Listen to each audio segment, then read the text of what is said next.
Good morning लाल एवं लालियों। स्वागत है आपका बीएससी इंस्टीट्यूट के यूट्यूब चैनल में। स्टार्ट करते हैं हम आज की करंट अफेयर्स। देखिए आज का पहला क्वेश्चन क्या है हमारा।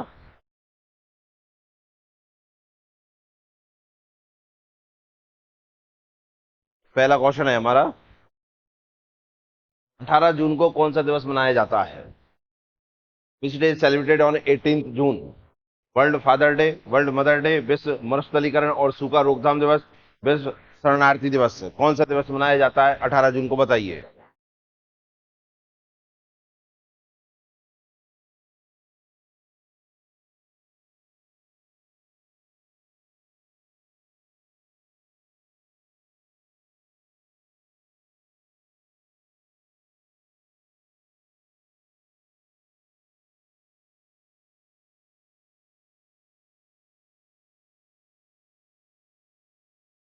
देखिए इसका आंसर जो होगा, 18 जून को कौन सा दिवस मनाया जाता है, तो एक एक करके हम सारे दिवसों को देखते हैं।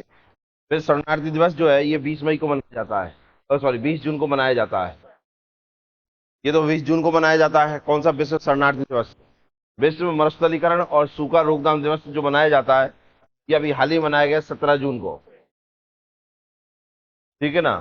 वर्ल्ड मदर डे और वर्ल्ड फादर डे ये मनाया गया है 14 मई। और ये मई के दूसरे रविवार को मनाया जाता है। मई के जो सेकंड संडे होता है उस दिन मनाया जाता है। सेकंड संडे जिस डेट को भी पड़ जाए उस दिन मनाया जाता है। कौन सा? World mother day. और जो वर्ल्ड फादर डे है ये 18 जून को मनाया जाता है। और ये भी आप ध्यान रखना, जून के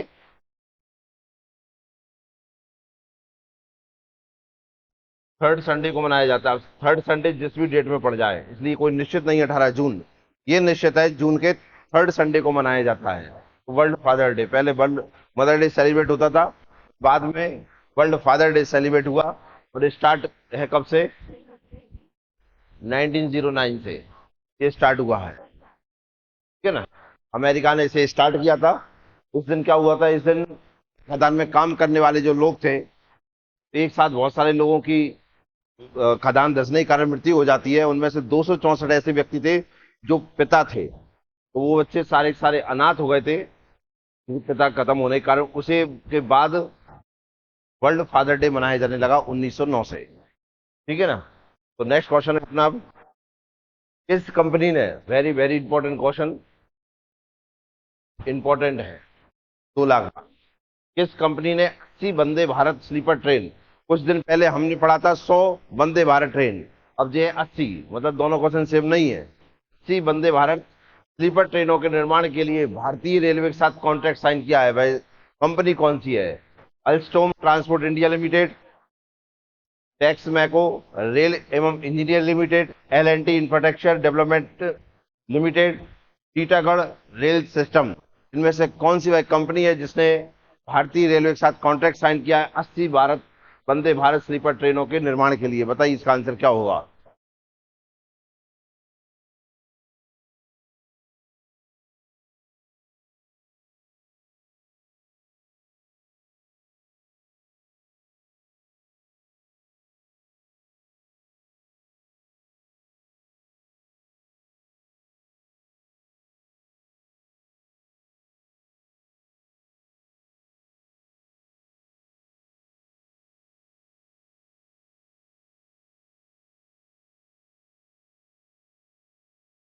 देखिए इसका आंसर क्या होगा।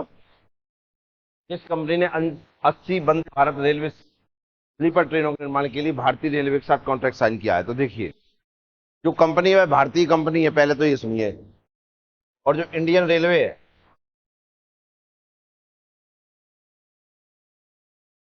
इंडियन रेलवे ने ये जो कॉन्ट्रैक्ट साइन किया है, ये 24,000 करोड़ का किया है। तो ऐसा पहली बार हुआ है कि रेलवे ने इतना बड़ा कॉन्ट्रैक्ट किसी भारतीय किसी कंपनी के साथ में किया है। भाई अकेली कंपनी नहीं है, 2 कंपनियों ने मिलकर इसको समझौता किया है। एक भारत की निजी कंपनी है और एक भारत की सरकारी कंपनी है। सरकारी कंपनी कौन सी है? Bharat heavy electronics limited. ठीक है ना। इसका नाम सुना होगा, ये भारत की नवरत्न कंपनी है।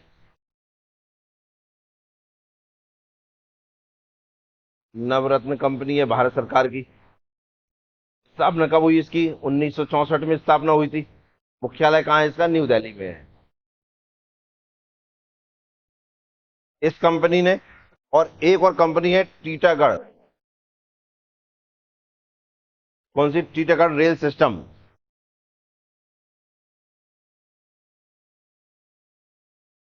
ये कहाँ की है? ये कोलकाता की है, पश्चिम बंगाल की। ये कोलकाता की कंपनी। इन दोनों ने मिलकर ये कॉन्ट्रैक्ट साइन किया है भारतीय रेलवे के साथ। ये अनुबंध या ये कॉन्ट्रैक्ट कितने का है? 24,000 करोड़ का है। ये क्या काम करेंगी? ये जो वंदे भारत है, इन दोनों को जो कॉन्ट्रैक्ट मिला है, ये 35 साल के लिए मिला है। 35 साल के लिए कॉन्ट्रैक्ट साइन हुआ है। क्या काम करना है इसमें? जो वंदे भारत ट्रेन है, इनके निर्माण, डिजाइन और रख रखाव का काम ये दोनों कंपनी मिलकर करेंगी। ठीक है ना? तो इसका आंसर हो जाता है क्या? Titagarh rail system. एक नाम और देखिए, अल्स्टॉम ट्रांसपोर्ट इंडिया लिमिटेड लिखा है। एक कंपनी हमने इसी नाम से देखी थी, एल्स्टॉम देखी थी। कौन सी कंपनी थी वो? एल्स्टॉम। एल्स्टॉम कंपनी जो थी, ये फ्रांस की कंपनी थी। इसमें 100 भारत ट्रेन 100 वंदे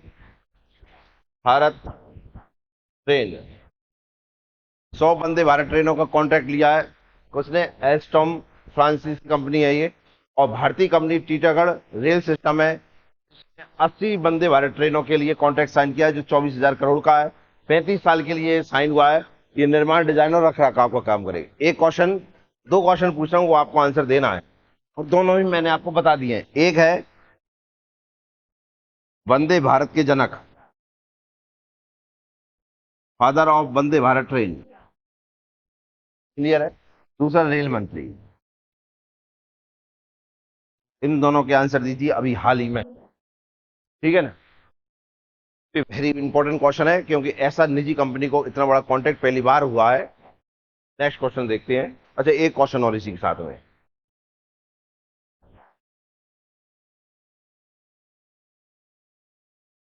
कौन पहले आंसर देता है? भारत का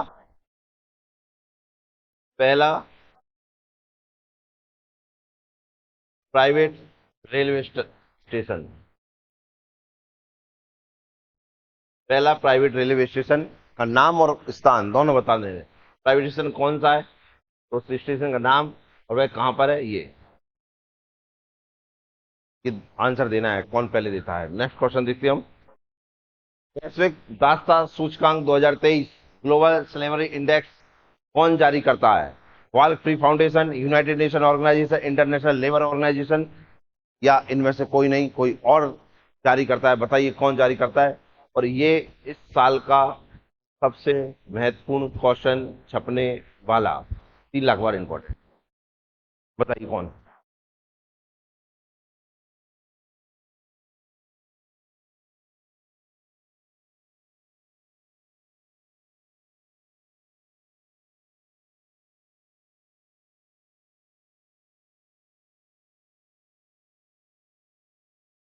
तो देखिए इसका आंसर देखते हैं अपन, इसके बारे में पूरा देखते हैं। देखिए, ग्लोबल स्लेवरी इंडेक्स 2023 किसने जारी किया, ये अपना क्वेश्चन है। तो ये पहले तो ये देखिए, 5th एडिशन है ये, 5वां संस्करण है इसका। 2022 के आंकड़ों के ऊपर डिपेंड है ये, तो डाटा पर है। 2022 के डाटा पर है। इसके अनुसार क्या है देखिए, 50 मिलियन लोग, 50 मिलियन, देखिए हम 21वीं शताब्दी में हैं। और उसके हिसाब से इसका आंसर देखिए क्या बता रहा है। ये डाटा क्या बता रहा है? 50 मिलियन लोग आधुनिक दासता के शिकार हैं। मॉडर्न स्लेवरी, 50 मिलियन, विश्व स्तर पर 50 मिलियन लोग आज भी गुलामी की जिंदगी जी रहे हैं। इसका क्या मतलब हुआ देखिए, इसका क्या मतलब निकलता है आप इसमें देखिए, 160 लोगों में से एक व्यक्ति गुलाम है, ये आंकड़ा बता रहा है। हर 160 व्यक्ति पर एक व्यक्ति गुलाम है। और इसमें देखिए जो देश की प्रमुख अर्थव्यवस्था है उनमें ही सबसे ज्यादा आधुनिक दास्ता के लोग हैं, मतलब G20 देशों में सबसे ज्यादा आधुनिक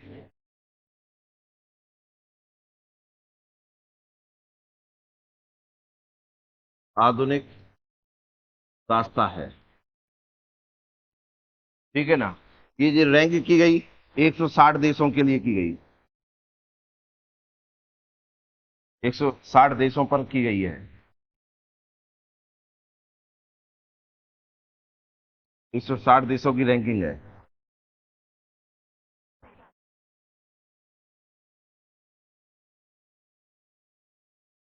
160 देशों की रैंकिंग। अब इसमें तीन प्रकार की चीजों को बताया गया है। कौन से? वे देश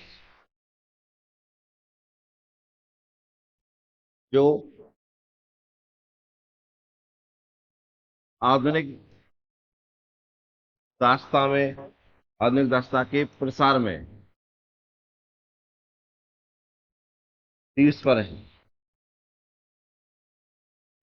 मतलब जहां आधुनिक दास्ता जो है, मॉडर्न स्लेवरी है, वहां ज्यादा फैल रही है। तो वे देश कौन से है, वो टॉप कंट्रीज कौन सी है?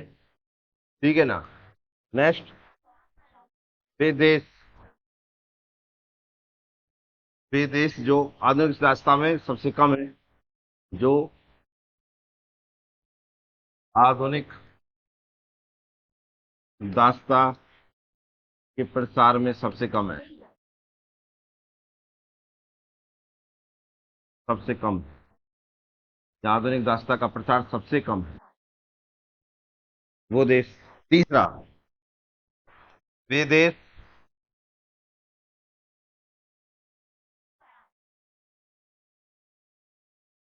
जहाँ आधुनिक दास्ता के लोग सबसे ज्यादा रहते हैं, आधुनिक दास्ता के लोग सबसे ज्यादा रहते हैं।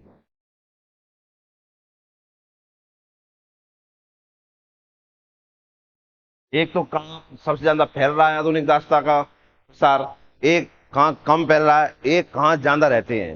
ऐसे हमने तीन चीजों, तीन वर्गों में इनको देखेंगे कहाँ कितना ज्यादा होता है। तो देख, वे देश जो आधुनिक दास्ता के प्रसार में शीर्ष पर है, तो नंबर एक आ जाता है इनमें कौन सा? उत्तर कोरिया सबसे टॉप पर है। उत्तर कोरिया, उत्तर कोरिया में सबसे ज्यादा प्रसार है आधुनिक दास्ता गुलामी बनाने का, गुलाम बनाने का। ठीक है ना। दूसरा कहां पर है? Eritrea, Eritrea. ठीक है। नंबर तीन पे कौन है? मॉरिटानिया।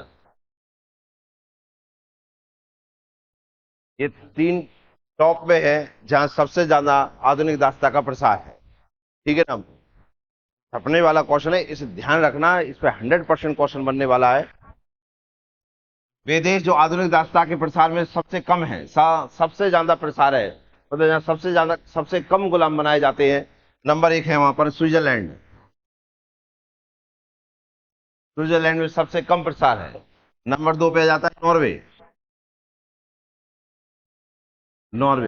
और नंबर तीन पे आ जाता है यहाँ पर क्या? जर्मनी। ये जो तीन देश हैं, यहाँ सबसे कम आधुनिक दास्ता का प्रसार है। अब वे देश जहाँ आधुनिक दास्ता के लोग की जनसंख्या सबसे ज्यादा है, जहाँ आधुनिक दास्ता के लोग सबसे ज्यादा रहते हैं, तो नंबर एक पे है भारत। गुलाम लोग सबसे ज्यादा जो रहते हैं, कहाँ रहते हैं? भारत में। नंबर दो पे कौन रहता है? चीन। नंबर तीन पे कौन रहता है यहाँ पर? कोरिया। और लास्ट पे कौन रहता है यहाँ पर? पाकिस्तान। देख रहे हैं आप, एशिया के देश हैं जहाँ सबसे ज्यादा आधुनिक रास्ता है, वहां पर ये है। ठीक है, भारत, चीन, कोरिया, कोरिया मतलब उत्तर कोरिया, नॉर्थ लिख देता हूँ, नॉर्थ कोरिया, ठीक है, और पाकिस्तान, यहाँ सबसे ज्यादा भीड़ है आएगी आधुनिक दास्ता के लोगों की। और मैंने आंकड़ा बताया 160 पे एक व्यक्ति गुलाम है यहाँ पर। ठीक है, तो ये हमने देख लिया, ये 3 पॉइंट हमने देखे, वे देश जहाँ सबसे ज्यादा प्रसार है, वे देश जहाँ सबसे कम प्रसार है, वे देश जहाँ सबसे ज्यादा भीड़ है। ठीक है ना, ये आंसर हो गए। काय के ऊपर डिपेंड कर रही है किस तरह, आज वर्तमान में कितने 2022 के आंकड़ों में 50 मिलियन लोग आधुनिक दास्ता के शिकार हैं। G20 देश जो अर्थव्यवस्था, विश्व में अर्थव्यवस्थाओं का एक समूह है, और सबसे ज्यादा आधुनिक दास्ता के लोग हैं। और आधुनिक दास्ता का मतलब ये नहीं है गुलाम बनाकर रख लिया है, जबरन शादी करना, जबरन काम करवाना, या कम मजदूरी में रखना, खाना नहीं देना और उनसे काम कराते रहना, ये सब के सब दास्ता की जिंदगी में आते हैं। कितने देशों की रैंकिंग जारी की गई इसमें? 160 देशों की। तो वैश्विक दास्ता सूचकांक 2023 कौन जारी करता है? ये वर्ल्ड फ्री फाउंडेशन जारी करता है, तो इसका आंसर हो जाएगा वर्ल्ड फ्री फाउंडेशन जारी करता है। तो ये इसका आंसर होगा वर्ल्ड फ्री फाउंडेशन। कहाँ की कंपनी है, कहाँ का ऑर्गेनाइजेशन है, फाउंडेशन है, ऑस्ट्रेलिया का। ठीक है ना, नेक्स्ट देखते हैं क्वेश्चन अपना। Henley Private Wealth Henley Private Wealth Migration Report 2023 के अनुसार 2023 में कितने हाई नेटवर्थ इंडिविजुअल के भारत छोड़ने की उम्मीद है? कितने लोग 2023 में भारत छोड़ देंगे? वे इतने कितने लोग हैं वो आपको बताना है। क्या 6500 लोग भारत छोड़ देंगे? क्या 5000 लोग भारत छोड़ देंगे? क्या 7000 लोग भारत छोड़ देंगे? 7500 लोग भारत छोड़ देंगे 2023 में, बताइए। और वे लोग कौन से होंगे? High net worth. हाई नेटवर्थ मतलब होता है अमीर लोग, जिन्हें ये भारत सुरक्षित नहीं लगता, या भारत में किसी तरह से उन पे जो भी उन्हें लगती है प्रॉब्लम, उसके कारण से। वैसे ज्यादा प्रॉब्लम इन्हें लगता है टैक्स, जो ज्यादा कमाता है उस पर भारत ज्यादा टैक्स लगाता है, उसके कारण ये विदेश में रहना पसंद करते हैं। ऐसे कितने लोग हैं जो 2023 में भारत छोड़ देंगे? बताइए आंसर इसका।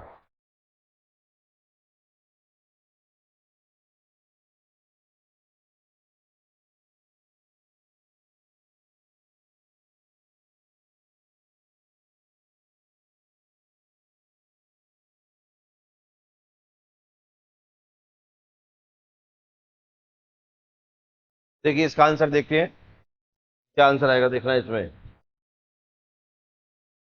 कौन से लोग भारत छोड़ेंगे, या कौन से लोग हाई नेटवर्थ इंडिविजुअल में आते हैं? देखिए ये जो लिख रहा है ना, high net worth individual, high net worth individual, कौन से लोग आते हैं? देखिए, हाई नेटवर्थ इंडिविजुअल,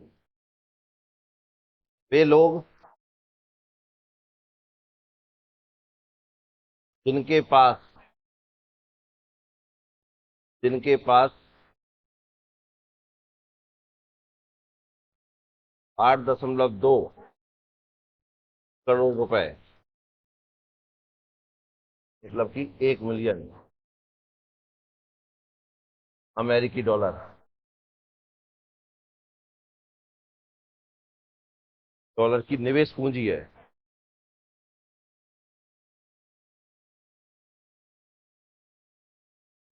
कितना कैपिटल है, कितना इन्वेस्टमेंट कैपिटल है? 1 मिलियन अमेरिकी डॉलर का मतलब 8.करोड़, 8.2 करोड़ रुपए है। वे लोग भारत छोड़ने के लिए तैयार हैं कि हम यहाँ से विदेशों में रहेंगे। तो इसमें हम दो चीजें देखेंगे। आउटफ्लो कंट्रीज मतलब कौन से देशों से लोग जाना चाहते हैं, तो वे क्रम उनका सबसे ज्यादा किस देश से, फिर किस देश से, फिर किस देश से, तो आउटफ्लो कंट्री हो जाएंगी, मतलब जाने वाले देश। ये हो गए कौन से? जाने वाले देश, जाने वाले लोग, वे देश जहां से लोग जाएंगे। ये हो जाएगा इनफ्लो।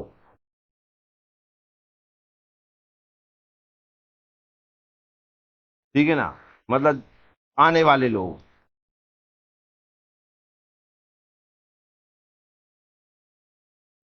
ठीक है ना, ना देशों में आएंगे, अब हमारे इधर से जाएंगे तो कहीं ना कहीं तो आएंगे। ठीक है ना, तो जाने वाले लोग आने वाले लोग तो किन देशों से जाएंगे सबसे ज्यादा? तो देखिए इनमें सबसे ज्यादा जो आंकड़ा है वो है चाइना का।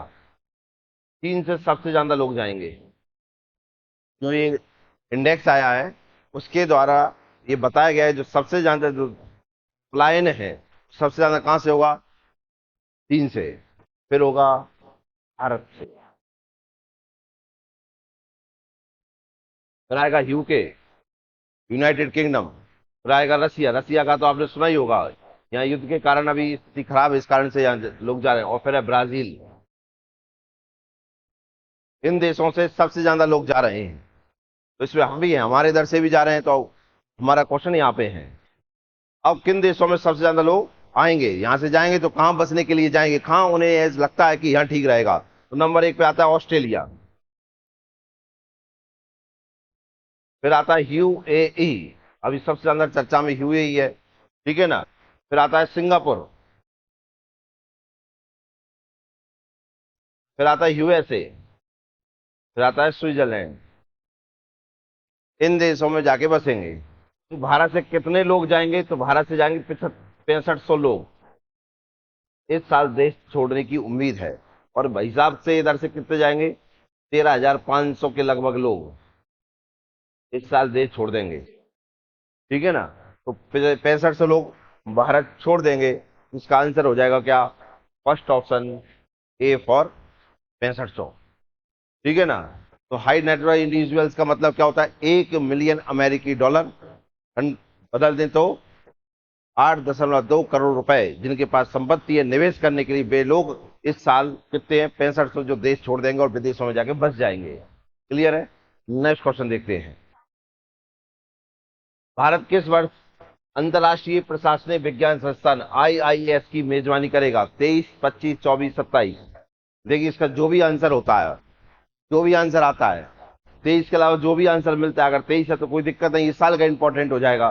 25, 24 या 27 में तो उतने ही, जब तक वो ईयर नहीं आया तब तक के लिए ये करंट बन गया, इसलिए वेरी इंपॉर्टेंट क्वेश्चन है। 5 लाख बार इंपॉर्टेंट। बताइए इसका आंसर क्या होगा?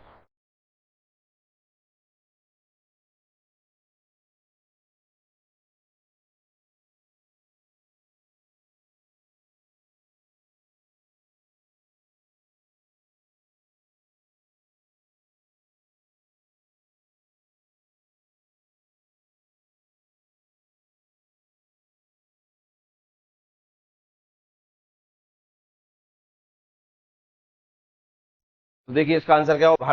भारत किस वर्ष अंतर्राष्ट्रीय प्रशासनिक विज्ञान संस्थान आईआईएस की मेजबानी करेगा? तो देखिए इसका फुल फॉर्म है international international institute of administrative science. International institute of administrative science, ये तो इसका फुल फॉर्म होगा, ठीक है ना। International institute of administrative science की स्थापना कहाँ है, कब हुई थी? इसकी स्थापना हुई थी, स्थापना हो पाई कब? 1930 में, ठीक है ना। हेडक्वार्टर भी बनवा दिया होगा कहीं ना कहीं। हेडक्वार्टर है कहाँ पर इसका? ब्रुसेल्स में, ठीक है ना। ब्रुसेल्स में इसका हेडक्वार्टर है। ब्रुसेल्स कहाँ पड़ता है? बेल्जियम।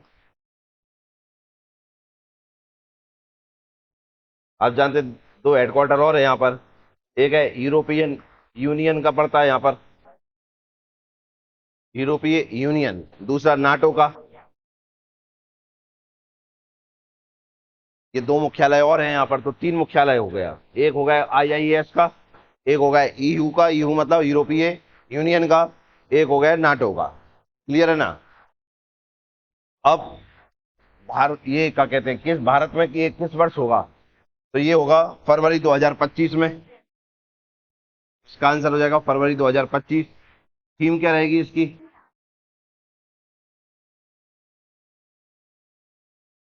थीम रहेगी प्रशासनिक सुधार, पीढ़ी के प्रशासनिक सुधार, अगली पीढ़ी के प्रशासनिक सुधार, साथ में लोगों को सशक्त बनाना और अंतिम मील तक पहुंचाना। ठीक है ना। तो अगली पीढ़ी के प्रशासनिक सुधार, आप बस इतना सा ध्यान रखना, अगली पीढ़ी के प्रशासनिक सुधार। ठीक है ना। और भारत में इसका आयोजन कहाँ होगा? होगा कब? 25 में। और होगा कहाँ? होगा ये कोच्चि। कोच्चि कहाँ पड़ता है? केरल में। ठीक है ना। तो इसका आप ध्यान रखना। भारत किस वर्ष अंतर्राष्ट्रीय प्रशासनिक विज्ञान संस्थान IIS की मेजबानी करेगा? तो फरवरी 2025 में करेगा। कहाँ करेगा? कोच्चि, केरल में करेगा। थीम करेगी अगली पीढ़ी के प्रशासनिक सुधार। क्लियर है ना। Brussels, Belgium. 3 मुख्यालय, EU, नाटो और IAS। आप बताइए, नाटो का सबसे बड़ा युद्ध अभ्यास अभी हुआ था, कहां पर हुआ था? नाटो ने, नाटो देश है, उन्होंने अभी सबसे बड़ा युद्ध अभ्यास किया था, आर्मी एक्सरसाइज करी। कहां पर करी, किस देश में करी, ये आपको आंसर देना है इसका। नेक्स्ट क्वेश्चन देखते हैं हम। किस भारतीय फिल्म ने हाल ही में WHO पुरस्कार जीता है? वर्ल्ड हेल्थ ऑर्गेनाइजेशन में पुरस्कार जीता है, फिल्म कौन सी है, ये बताइए आप।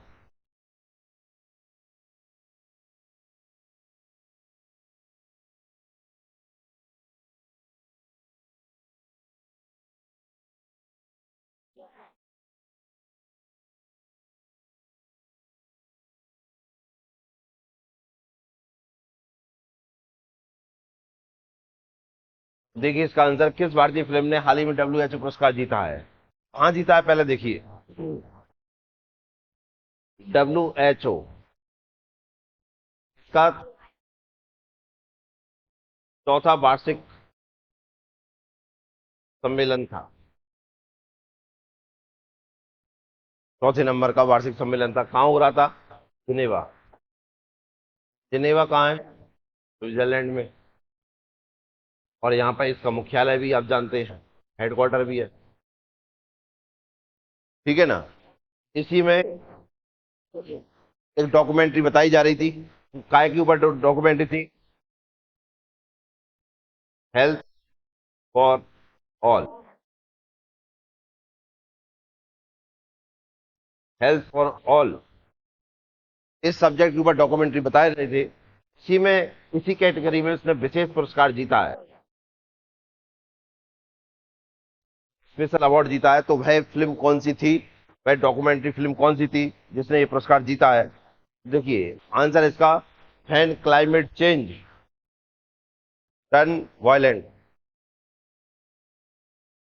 टर्न वायलेंट कौन सी फिल्म है? व्हेन क्लाइमेट चेंज टर्न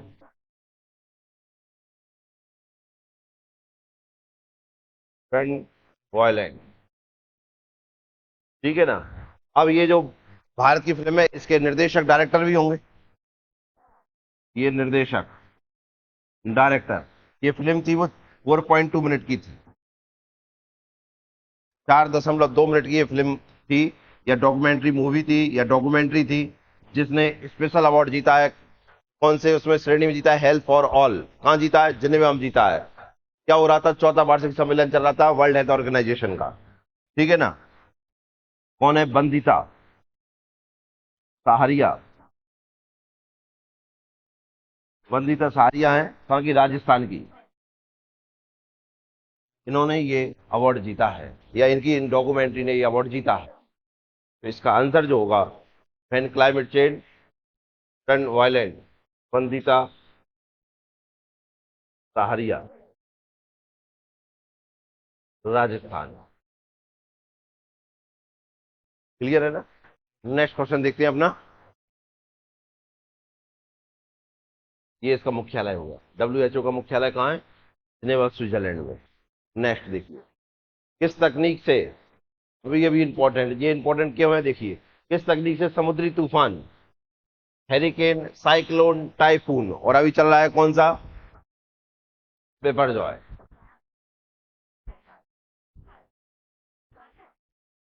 ठीक है ना। तो इस कारण से ये चर्चा में बना है। और तुम जानते हो भारतीय मीडिया के हिसाब से तो महाविनाश आने वाला है इसे देखकर तो।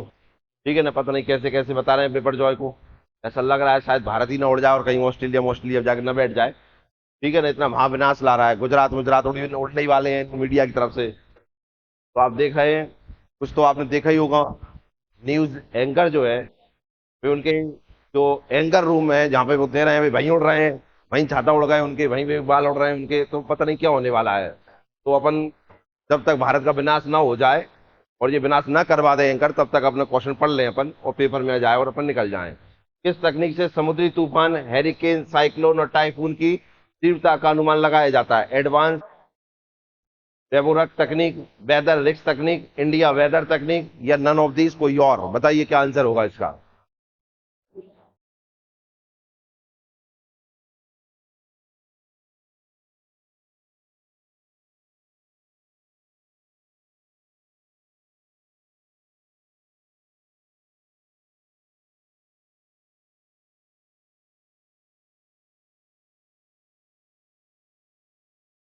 तो देखिए इसका आंसर क्या है, किस तकनीक से पता लगाया जाता है, तो इसका आंसर है एडवांस वेवोरक तकनीक। ये इसका आंसर है। इसमें जो व्यक्ति लिख रहे हैं आपको वेवोरक, ये अमेरिकी मौसम वैज्ञानिक थे। ठीक है ना, इन्होंने ये तकनीक बनाई जिससे इन टाइफून या चक्रवातों के बारे में सटीक अनुमान लगाया जा सकता है और पहले भविष्यवाणी की जा सकती है। देखिए चक्रवात दो प्रकार के होते हैं, चक्रवात या साइक्लोन दो प्रकार के होते हैं। एक होता है उष्ण कटिबंधीय चक्रवात, उष्ण कटिबंधीय चक्रवात, ठीक है ना। एक होता है शीतोष्ण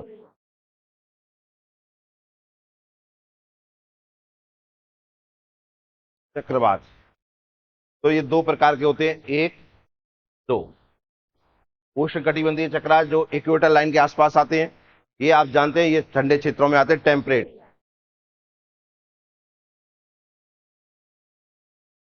इनमें आप देखना यहाँ जो रहते हैं उष्ण कटिबंधीय चक्र, इनमें चक्रवात की आंख पाई जाती है,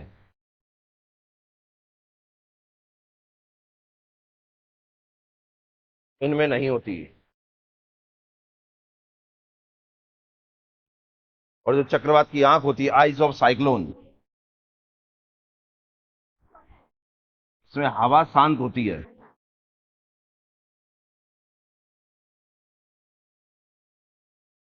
और इसके अंदर का टेम्परेचर, अंदर का टेम्परेचर जो होता है वो ज्यादा होता है, ज्यादा होता है बाहर की अपेक्षा, 28 डिग्री सेंटीग्रेड से ऊपर का होता है। ठीक है ना, तो इसका आंसर हो जाएगा एडवांस जबरक तकनीक। नेक्स्ट क्वेश्चन देखते हैं। देखिए नेक्स्ट क्वेश्चन, देश का पहला राज्य कौन सा है जिसके पास राज्य के सभी पुलिस जिलों में ड्रोन निगरानी प्रणाली है? केरल, महाराष्ट्र, तेलंगाना, आंध्र प्रदेश। तो बताइए इसका आंसर क्या होगा।